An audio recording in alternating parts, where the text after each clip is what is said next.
नमस्कार दोस्तों, नम्रता संस्कृत क्लासेस में आप सभी का स्वागत है। अगर आप यूपी टेट या सुपर टेट की तैयारी कर रहे हैं तो दोस्तों संस्कृत में विभक्ति का चैप्टर आप लोगों के लिए बहुत ही इम्पोर्टेंट है, क्योंकि यूपी टेट में अगर देखा जाए तो विभक्ति से आपके 3 से 4 प्रश्न आ जाते हैं और सुपर टेट में यदि हम देखें तो 2 प्रश्न लगभग विभक्ति से आने की संभावनाएं रहती हैं। तो दोस्तों आज हम चतुर्थी विभक्ति के बारे में जानेंगे। इससे पहले मैं चतुर्थी विभक्ति के बारे में आपको बताऊं, हम थोड़ा पिछला देख लेते हैं। इससे पहले हम 3 विभक्तियां पढ़ चुके हैं, प्रथमा विभक्ति, द्वितीय विभक्ति और तृतीया विभक्ति। तो दोस्तों मैं आपको यहाँ पे ये बात कहना चाहूँगी कि जब भी हम कुछ नया पढ़ते हैं तो पिछला आप ज़रूर देख लिया करिए उसे। जब तक आपका एग्ज़ाम ना हो तब तक आपको पिछला देखते रहना चाहिए। तो यदि हम चतुर्थी विभक्ति की बात करें तो इससे पहले हमने जो 3 विभक्तियाँ पढ़ी थी उसके बारे में एक बार देख लेते हैं थोड़ा सा शॉर्ट में। जैसे हमने प्रथमा विभक्ति पढ़ी थी तो उसमें 3 नियम थे, वहाँ प्रथमा विभक्ति होती है। पहला नियम था कर्ता में, दूसरा था प्रातिपदिक, लिंग, परिमाण, वचन में प्रथमा होती है और तीसरा होता संबोधन में प्रथमा होती है।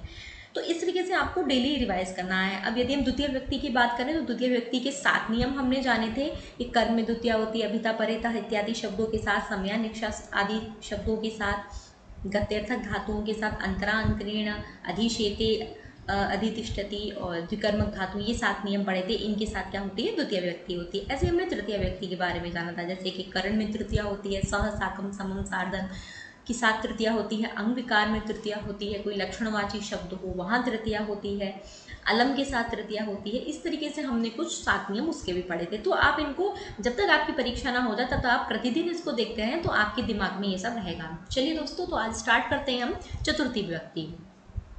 तो चतुर्थी विभक्ति कहाँ कहाँ होती है? तो सबसे पहली बात है, चतुर्थी विभक्ति को समझने के लिए हम पहले संप्रदान कारक के बारे में जान लेते हैं कि संप्रदान कारक क्या होता है। तो संप्रदान कारक का जो सूत्र है वो है कर्मणा यमभिप्रैति ससंप्रदानम। तो ये सूत्र जो है संप्रदान कारक का है। तो अभी तक सूत्र तो पूछा नहीं गया है, लेकिन फिर भी सूत्र पूछा जा सकता है, जैसे कर्मणा यमभिप्रैति ससंप्रदानम। तो अब यहाँ पे देखो संप्रदान तो दिया ही हुआ है, तो सूत्र पहचानने में आपको कोई दिक्कत नहीं होगी यदि ये सूत्र आ भी जाता है, या फिर इस सूत्र को अधूरा करके भी दे सकते हैं, कर्मणा यमभिप्रैति स और डॉट डॉट डॉट।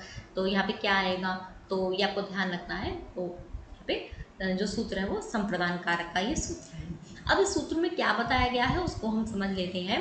इस सूत्र में ये बताया गया है कि दान आदि क्रिया जिसके लिए की जाए उसे संप्रदान कारक कहते हैं। अर्थात आप किसी को दान दे रहे हैं या दान देने की क्रिया आप जिसके लिए कर रहे हैं उसको संप्रदान कहते हैं।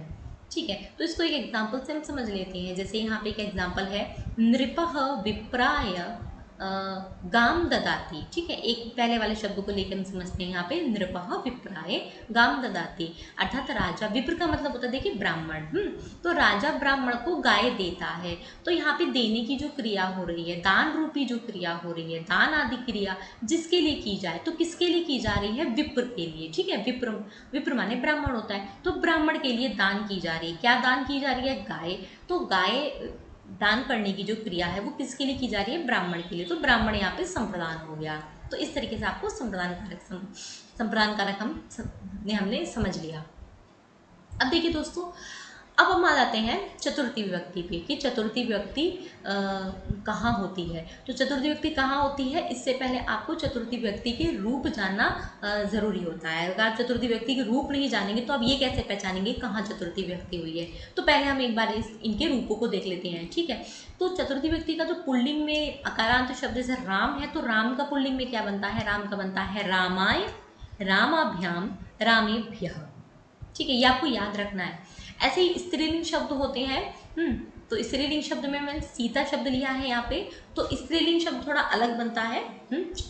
तो स्त्रीलिंग में सीता का बनेगा सीता यही। ठीक है, य के ऊपर डबल मात्रा है, य के ऊपर ये बड़े एक ही मात्रा है, सीता यही, सीताभ्याम, सीताभ्यः। तो ये दोनों रूप आपको पता होने चाहिए। बार रामाय, रामाभ्याम, रामेभ्यः, सीता यही, सीताभ्याम, सीताभ्यः। ठीक है, तो ये आपको कहीं भी दिखाई दे अर्थात उसका मतलब वहाँ पे चतुर्थी विभक्ति होगी। अब चतुर्थी विभक्ति के हम रूल्स देख लेते हैं कि कहाँ कहाँ चतुर्थी विभक्ति होती है। तो पहला नियम जो है हमारा, पहला नियम है चतुर्थी संप्रदाने। ठीक है। तो चतुर्थी संप्रदानी सूत्र में ही आपको नजर आ रहा है, ये सूत्र है चतुर्थी संप्रदानी। तो सूत्र में ही हमें पता चल रहा है कि सूत्र के द्वारा ये बताया जा रहा है संप्रदाने चतुर्थी, अर्थात संप्रदान में चतुर्थी विभक्ति होती है। ठीक है, जो संप्रदान होगा उसमें चतुर्थी विभक्ति होगी। संप्रदान क्या होता है ये हम जान ही चुके हैं, दान आदि क्रिया जिसके लिए की जाए उसे संप्रदान कहते हैं। ठीक है, तो अब हम एग्जाम्पल देख लेते हैं। जैसे पहला एग्जाम्पल है नृपः विप्राय गाम ददाति। नृप अर्थात राजा ब्राह्मण को गाय देता है। ठीक है, तो यहाँ पे किसको गाय दी जा रही है, ये दान की क्रिया किसके लिए की जा रही है, ब्राह्मण के लिए, तो ब्राह्मण हो गया संप्रदान। ठीक है, फिर ये सूत्र जो है चतुर्थी संप्रदान, ये सूत्र कहता है कि जो भी संप्रदान है उसमें चतुर्थी व्यक्ति होती है। तो यहाँ पे विप्र क्या है, संप्रदान। तो विप्र में क्या हो जाएगी, चतुर्थी हो जाएगी। तो विप्र शब्द अकारांत है, राम भी अकारांत है। जैसे राम के रूप चलेंगे रामाय, वैसे ही विप्र की चलेंगे तो विप्राय बन गया। ठीक है, तो विप्र माने ब्राह्मण होता है। विप्र की जगह हम ब्राह्मण शब्द का भी यूज कर सकते हैं। तो जैसे राम का रामाय, ऐसे ब्राह्मण का ब्राह्मणाय। ठीक है, तो ये तो आप देख ही लीजिए, रामाय रामाभ्याम रामेभ्य, ये तो आपको बहुत जगह दिखाई देगा। रामाय और रामेभ्य ये आपको बहुत ही जगह दिखाई देंगे चतुर्थी व्यक्ति के एग्जाम्पल्स में। पहला एग्जाम्पल हो गया। दूसरा एग्जाम्पल देखते हैं। माता बालकाय फलम यच्छति, अर्थात माता बालक को फल देती है। तो यहाँ पे भी देना क्रिया हो रही है। ठीक है ना, देना क्रिया हो रही है। तो देना क्रिया जो हो रही है किसको दिया जा रहा है, बालक को दिया जा रहा है। ठीक है ना, बालक को दिया जा रहा है। तो बालक क्या हो गया, बालक संप्रदान हो गया। और संप्रदान होने के कारण यहाँ पे संप्रदान में चतुर्थी हो जाएगी। तो बालक शब्द में क्या हो जाएगी, चतुर्थी। अब बालक भी राम की तरह अकारांत शब्द है, तो क्या हो जाएगा, बालकाय फलम यच्छति। ठीक है, अब यहाँ पे आपको देखना ये है कि देखिए ददाती माने तो आपको पता चल रहा है, ददाती देना है ना, मैच कर रहा है हिंदी से। लेकिन यच्छति शब्द जो है ये मैच नहीं कर रहा है, तो आपको ध्यान रखना होगा यच्छति माने भी देना होता है। इसलिए मैंने दोनों क्रियाएं यहाँ पे दे दी हैं। संस्कृत में एक तो आपको ददाती क्रिया मिलेगी देने के लिए, या फिर यच्छति मिलेगी। और जहाँ भी ये क्रियाएं हो तो इसका मतलब वहाँ किसी ना किसी को दिया जा रहा है, और जिसको दिया जा रहा है वो संप्रदान है, और संप्रदान में चतुर्थी हो जाएगी। तो दो एग्जाम्पल हमने जान लिए। तीसरा एग्जाम्पल देख लेते हैं। राजा भिक्षुकेभ्यः वस्त्राणि ददाति, राजा गरीबों को राजा गरीबों को वस्त्र देता है। ठीक है, भिक्षुक का मतलब जो मांगने वाले हैं या जो गरीब लोग हैं उनको वस्त्र देता है। तो राजा वस्त्र देता है। ठीक है, लेकिन एक गरीब को नहीं दे रहा, वो बहुत सारे लोगों को दे रहा है। ठीक है, एक भिक्षुक को नहीं दे रहा है, वो बहुत सारे भिक्षुकों को दे रहा है। तो अब यहाँ पे क्या होगा, भिक्षुक शब्द भी राम की तरह अकारांत है। ठीक है, लेकिन यहाँ पे क्या है भाई, एक को तो नहीं दे रहा है, बहुतों को दे रहा है, तो सीधी सी बात है बहुवचन होगा। तो यहाँ पे मैं आपको बताऊँ, पहले यूपी टेट का जो आपका पेपर आता था उसमें केवल एक वचन के ही प्रयोग आते थे, मतलब रामाय ब्राह्मणाय, ये इस तरीके के शब्द आते थे, विप्राय ब्राह्मणाय बालक है। लेकिन अब क्या हो गया, अब बहुवचन के प्रयोग भी आते हैं, तो आपको बहुवचन पे भी ध्यान देना है। तो भिक्षुकेभ्यः अर्थात बहुत सारे भिक्षुकों को दे रहा है, इसलिए यहाँ पे रामायणी बहुवचन हो गया, रामेभ्यः की तरह भिक्षुकेभ्यः। राजा भिक्षुकेभ्यः वस्त्राणि ददाति। ठीक है, तो राजा गरीबों को वस्त्र देता है, ये प्रयोग बहुवचन में है, तो आपको बहुवचन का भी ध्यान देना है। ठीक है, द्विवचन का प्रयोग ऐसा होता है, कम होता है, एक वचन बहुवचन का ज़्यादा होता है। तो रामाय रामेभ्यः, ये आपको याद रखना है। चलिए, पहला रूल हो गया। अब हम आते हैं दूसरे रूल पे। दूसरा जो रूल है वो सूत्र है हमारा। तो सूत्र है रुच्यर्थानां प्रियमाणः। ठीक है, तो यहाँ पे रुच्यर्थानां प्रियमाणः जो सूत्र है ये कहता है कि रुच का मतलब होता है अच्छा लगना, है ना, शब्द से ही पता चल रहा है ना। रुचि शब्द होता है, वो रुचि शब्द में रुचि ही धातु होती है। ठीक है, तो रुच एक धातु है जिसका अर्थ है अच्छा लगना। तो इस अर्थ की धातुओं के साथ, मतलब रुच धातु हो या इसके अर्थ की कोई अन्य धातु भी हो, तो इन धातुओं के साथ जिसे अच्छा लगे उसमें चतुर्थी व्यक्ति होती है, अर्थात जिसको अच्छा लग रहा है उसमें चतुर्थी व्यक्ति होती है। जैसे एग्जाम्पल से आप समझेंगे, गणेशाय मोदकः रोचते, मतलब गणेश भगवान जी को मोदक अच्छे लगते हैं। मोदक माने लड्डू अच्छा लगता है गणेश भगवान जी को। तो यहाँ पे क्या हो जाएगी, जिसको अच्छा लग रहा है, तो गणेश जी को अच्छा लग रहा है, तो जिसको अच्छा लग रहा है उसमें चतुर्थी होगी इस सूत्र से, रुच्यर्थाणां प्रियमाणः। ठीक है, देखिए सूत्र भी कभी कभी पूछ लेते हैं, जैसे ये आपका प्रश्न है कि गणेशाय मोदकः रोचते, यहाँ पे किस सूत्र से चतुर्थी विभक्ति हुई है, तो आपको थोड़ा सा यहाँ पे देखना है। रोचते यदि धातु है तो रुच्यर्थाणां रुच्यर्थानाम प्रियमाणा इसी सूत्र से होगी, ठीक है, ये आपको ध्यान रखना है। रोचते तो रुच्यर्थानाम प्रियमाणा से ही चतुर्थी होगी, ठीक है। तो यहाँ गणेशाय में क्या हो जाएगी, गणेश जी को अच्छा लग रहा है तो गणेशाय में चतुर्थी हो गई, ठीक है, गणेशाय मोदकः रोचते। ऐसे ही और भी एग्जाम्पल देख लेते हैं। जैसे बच्चे को दूध अच्छा लगता है तो बालकाय, ठीक है, बालकाय दुग्धम रोचते। अब यहाँ रोचते धातु का प्रयोग हो रहा है, इसका मतलब जिसे अच्छा लग रहा है, ठीक है। तो बच्चे को अच्छा लग रहा है, क्या अच्छा लग रहा है, दूध अच्छा लग रहा है। तो यहाँ बच्चे को अच्छा लग रहा है तो जिसको अच्छा लग रहा है उसमें चतुर्थी हो जाएगी। रुच्यर्थानाम प्रियमाणा सूत्र, बालकाय दुग्धम रोचते। और देख लेते हैं एग्जाम्पल। मुझे संस्कृत अच्छी लगती है, ये डबल था हो गया, ठीक है, एक ही था मानना आपको।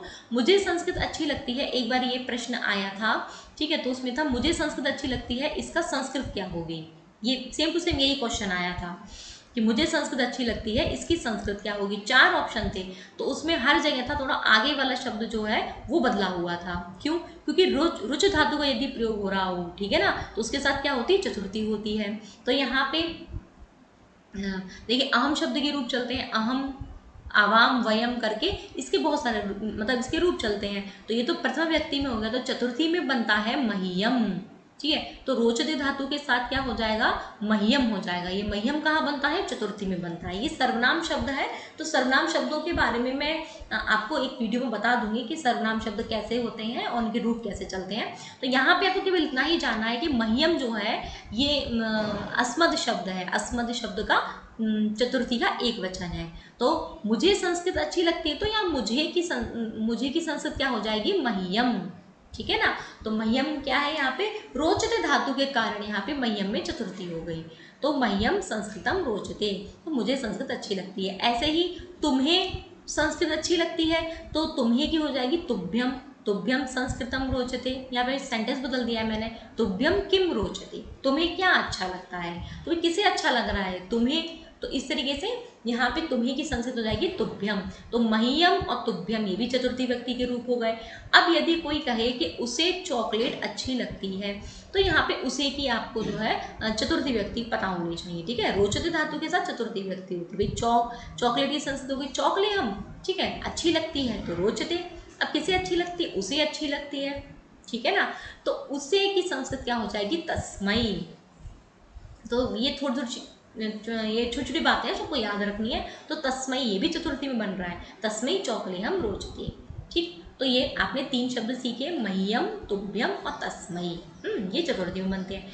अब आगे देख रहे हैं लास्ट प्रयोग जो है, देवेभ्य अमृतम रोचते, अर्थात देवताओं को अमृत अच्छा लगता है, ठीक है। तो जरूरी नहीं है हर जगह एक वचन का प्रयोग हो, बहुवचन का भी प्रयोग हो सकता है। बहुत सारे देवतागण थे तो देवता बहुत सारे थे तो सभी देवताओं को अच्छा लगता, तो यहाँ पे हम देवाय नहीं देवेभ्य कर देते हैं, ठीक है ना। बहुवचन का प्रयोग भी आ सकता है, ये भी आपको ध्यान रखना है, ठीक है। यहाँ रोचते को मैंने अलग कलर से इसलिए किया है ताकि आप ध्यान रखें कि रोचते के साथ चतुर्थी हो रही है। और देवेभ्य कहाँ चतुर्थी हो रही है उसको अंडरलाइन किया हुआ है। तो देवेभ्य में चतुर्थी का यहाँ बहुवचन प्रयोग है, ठीक है। देवेभ्य अमृतम रोचते, अर्थात देवताओं को अमृत अच्छा लगता है।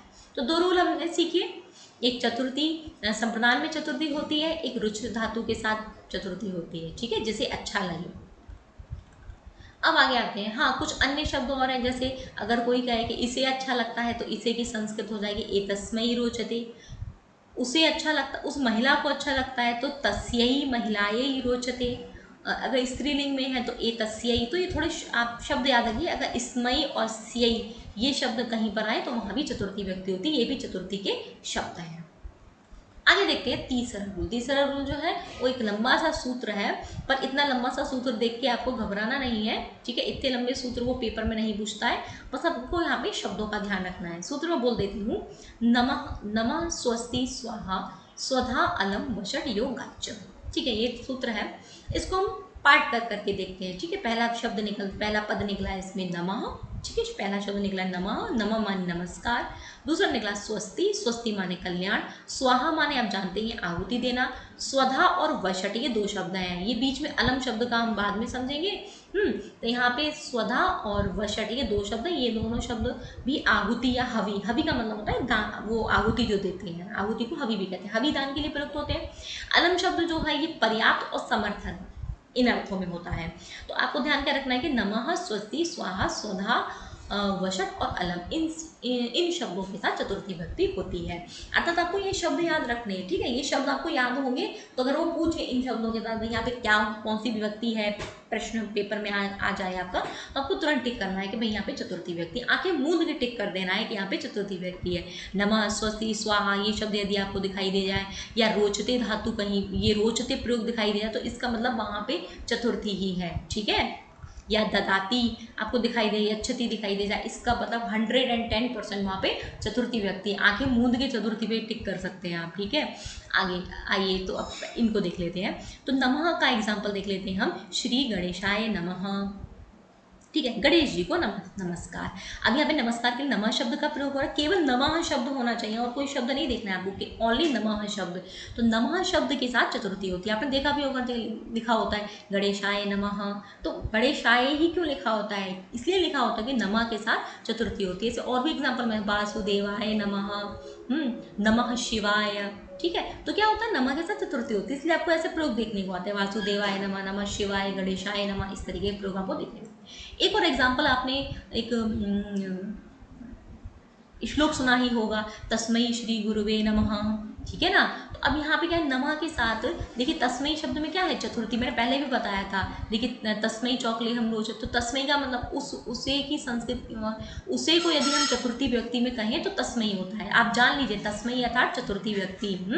तो तस्मै यहाँ पे हम कह रहे हैं उन गुरु को नमस्कार, है ना, उन गुरु को नमस्कार कर रहे हैं, तो तस्मयी में यहाँ पे चतुर्थी हो गई। अब गुरु शब्द जो है देखिए वो उकारांत है, तो थोड़े से रूप भिन्न चलेंगे, थोड़ा सा तो अलग रूप चलेगा, तो गुरुवे ही। अब ये आपका सुना हुआ भी होगा, और अगर आपको याद ना भी रहे तो भी वो पूछ रहे हैं, यदि ये आपका यही एग्जाम्पल आ जाए, है ना, गुरुवे के अंदर अंडरलाइन हो, गुरुवे के नीचे हो, पूछे कि यहाँ पे कौन सी विभक्ति है, तो नमः शब्द को देख के आप तुरंत वहाँ बता देंगे यहाँ पे चतुर्थी विभक्ति है, तस्मै श्री गुरुवे नमः, ठीक है। तो यहाँ पे क्या होगी, दोनों में चतुर्थी है, देखिए तस्मै में भी चतुर्थी है, गुरुवे में भी चतुर्थी है। आगे देखते हैं पितरे नमः, ठीक है, यहाँ पे थोड़ा अलग अलग रूप होता है, तो यहाँ नमः के साथ जो पिता शब्द है, पिता के रूप अलग चलते हैं, तो पितरे नमः हो गया। स्वस्ति के साथ हो गया शिष्याय स्वस्ति, अर्थात शिष्य का कल्याण हो। स्वाहा के साथ भी चतुर्थी हो जाएगी, तो अग्नये स्वाहा, यहाँ पे अग्नि शब्द तो रूप अलग चलेंगे, ठीक है ना, तो यहाँ पे अग्नये स्वाहा।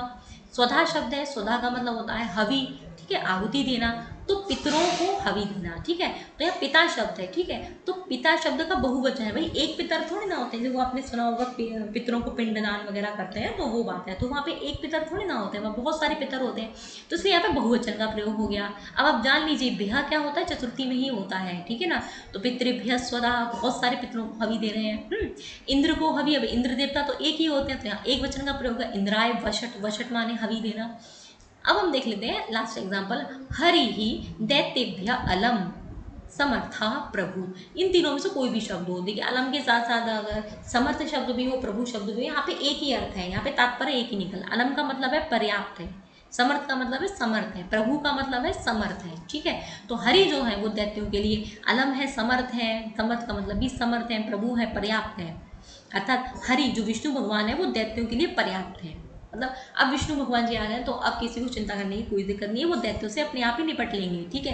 तो यहाँ दैत्य एक थोड़ी ना है, दैत्य बहुत सारे हैं, तो यहाँ पे बहुवचन का प्रयोग किया है, ठीक है। अब मेरे ख्याल से समझ ही गए होंगे, कुछ एक वचन के प्रयोग हैं तो कुछ बहुवचन के हैं, तो आपको दोनों पर ध्यान देना है, ठीक है। अब यहाँ पे हम कैसे समझेंगे चतुर्थी, ये जो शब्द है जैसे नमः, स्वस्ति, स्वाहा, स्वधा, अलम, वशट, ये शब्द आपको अपने दिमाग में रखने हैं, ये शब्द जहाँ होंगे वहाँ 110% चतुर्थी व्यक्ति होगी। ओके आगे चलते हैं, आगे हमारा नियम है, चौथा नियम है, ठीक है। तो चौथे नियम को देख लेते हैं। चौथे नियम में बताया क्रोध और कुप, इन दोनों का मतलब होता है, दो धातु है, इनका मतलब होता है क्रोध करना, एक ध्रुव धातु है, इसका मतलब होता है द्रोह करना, द्वेष करना किसी से, ठीक है ना। ईर्ष धातु है, ईर्ष का मतलब होता है ईर्ष्या करना, असूय धातु, असूय का मतलब होता है निंदा करना। तो इन धातुओं के साथ जिस पर क्रोध किया जाए, देखिए इन धातुओं का प्रयोग हो रहा हो और जिस पर क्रोध किया जा रहा हो उनमें चतुर्थी व्यक्ति होती है। एग्जाम्पल से समझ में आ जाएगा, देखते जैसे जैसे पिता पुत्राय क्रुध्यति, या फिर आप कह सकते हैं कुप्यति, दोनों का अर्थ है क्रोध करता है। तो पिता पुत्र पर क्रोध करते हैं, तो भाई क्रोध कर रहे हैं, तो क्रोध और कुप दोनों ही धातु प्रयोग हो रही है यहाँ पे। तो किस पर क्रोध कर रहे हैं, पुत्र पर क्रोध कर रहे हैं। तो देखिए जिस पर क्रोध किया जाएगा उसमें चतुर्थी व्यक्ति होगी और इन धातुओं का प्रयोग हो रहा हो, क्रुध्यति, कुप्यति, ध्रुयति, ईर्ष्यति, असूयति, इन धातुओं का यदि प्रयोग हो रहा हो तो जिस पे क्रोध किया जाए, जिससे ईर्ष्या की जाए, जिसकी है ना, तो उसमें क्या हो जाएगी आपकी चतुर्थी विभक्ति हो जाएगी। तो यहाँ पे पुत्र पे क्रोध किया जा रहा है तो पुत्र शब्द में चतुर्थी, पुत्राय। सेकंड एग्जाम्पल देख लेते हैं, असुराः देवेभ्य द्रुह्यन्ति ईर्ष्यन्ति। मतलब असुर जो है वो देवताओं से द्रोह करते हैं, दुश्मनी रखते हैं देवताओं से, और असुर जो है वो देवताओं से ईर्ष्या रखते हैं, भाई जलन करते हैं। ईर्ष्या का मतलब जलन करना।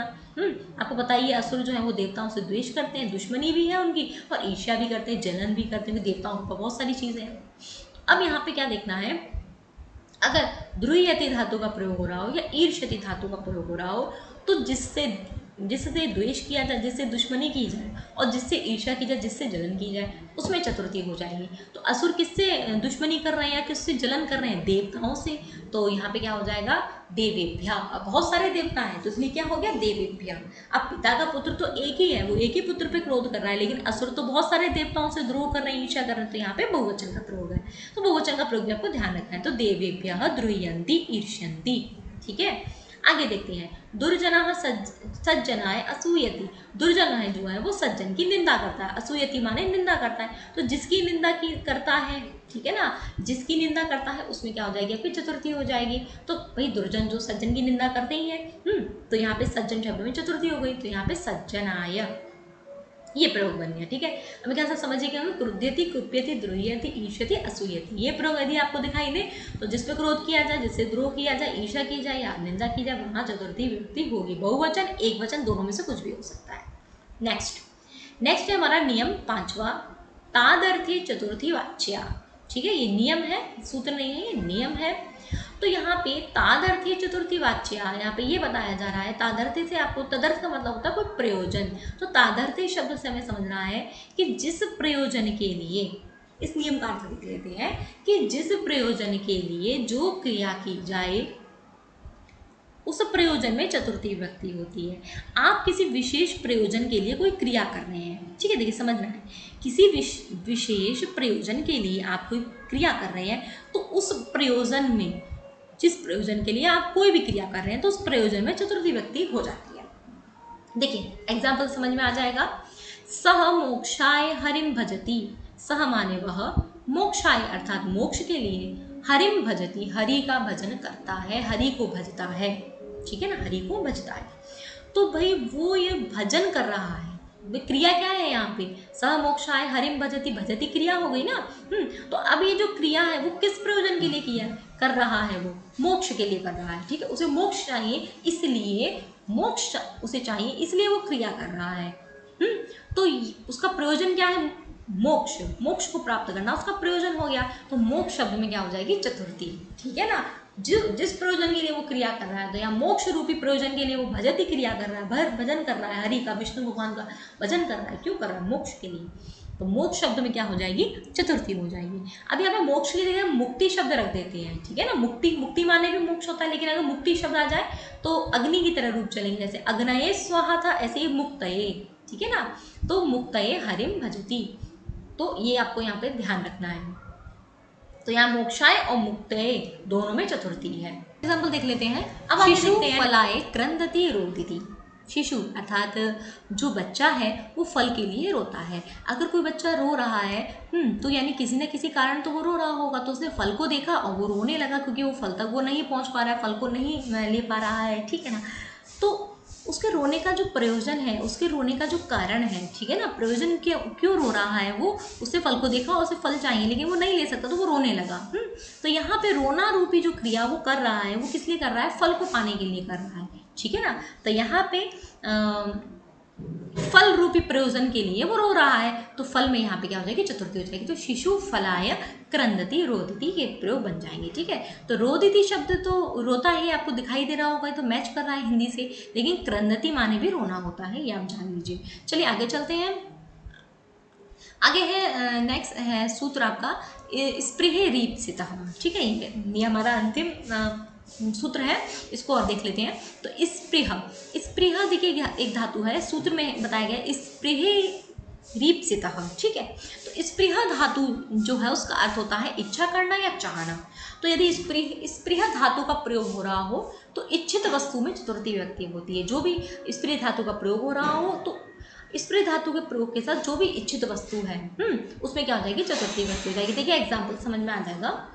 भ्रमरः पुष्पेभ्यः स्पृहयति, जो भ्रमर है, जो भंवरा है वो फूलों को चाहता है। देखिए स्प्रे का मतलब चाहना भी होता है, अच्छा करना भी होता है।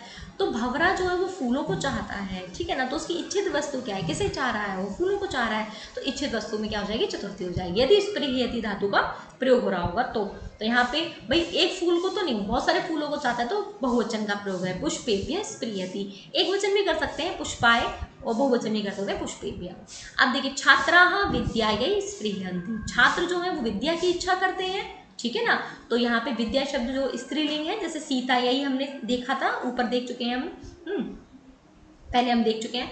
तो सीता की तरह यहाँ पे जैसे विद्या शब्द वैसे सीता है, तो सीता की तरह यहाँ पे विद्या यही बन जाएगा। तो यहाँ पे किसकी इच्छा कर रहे हैं, विद्या की इच्छा कर रहे हैं, तो इच्छित वस्तु विद्या है, तो यहाँ पे चतुर्थी हो गई। तो इस तरीके से हमने 6 रूल देखे। मेरे ख्याल से आपको सभी रूल समझ में आ गए होंगे। एक बार हम संक्षेप और देख लेते हैं कि आज हमने संक्षेप में क्या क्या जाना चतुर्थी विभक्ति के बारे में। सबसे पहले हमने जाना कि संप्रदान में चतुर्थी होती है, अर्थात ददाति और यच्छति, ये दोनों शब्द अपने माइंड में रख लीजिए।